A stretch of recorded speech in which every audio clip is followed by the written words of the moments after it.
नारायणीयं 10వ दशकं सृष्टिभेदं वैकुण्ठवर्धितबलोत भवत्प्रसादात् अम्बोजयो निरसृजत् किल जीवदेहान् तास्नूनि भूरुहमयानि तथा तिरश्चां जातिर्मनुष्यनिवहानपि देवभेदान् मिथ्याग्रहास्मि मतिरागविकोपभीतिः अज्ञानवृत्तिमिति पञ्चविधां ससृष्ट्वा उद्दामतामसपदार्थविधानदूनः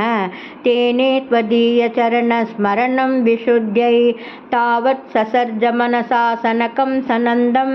भूयः सनातनमुनिं च सनत्कुमारं ते सृष्टिकर्मणि तु तेन नियुज्यमानाः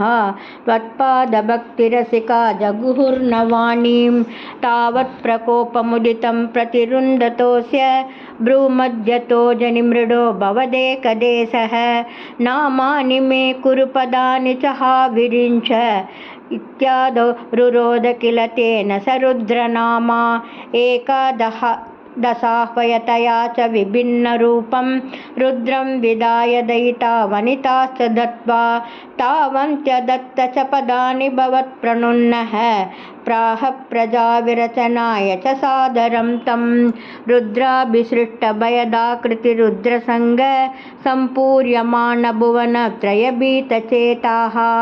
मा प्रजासृज तपश्चरमङ्गलायेति आचष्टतं कमलभूभवदीरितात्मा तस्यात सर्गरसिकस्य मरीचिरत्रिः तत्राङ्गिराक्रतुमुनिः पुलस्त्यः अङ्गादजायत भृगुश्च वसिष्ठदक्षौ श्रीनारदश्च भगवान् भवदङ्घ्रिदासः धर्मादिकानभिसृजन्नत कदर्म च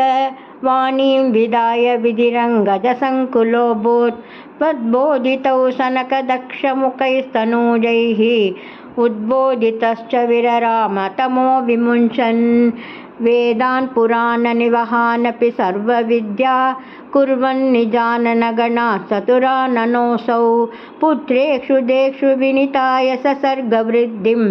अप्राप्नुवंस्तव पदाम्बुजमाश्रितोऽभूत् जानन्नुपायमतदेहमजो विभज्य श्रीपुंसभावमभजन्मनुदद्वधूप्यां ताभ्यां च मानुषकुलानि विवर्धयं स्वं गोविन्दमारुतपुरे स निरुन्धिरोगान् गुरुवायूरप्पा चरणं सर्वत्र गोविन्दनाम संकीर्तनं गोविन्द गोविन्द।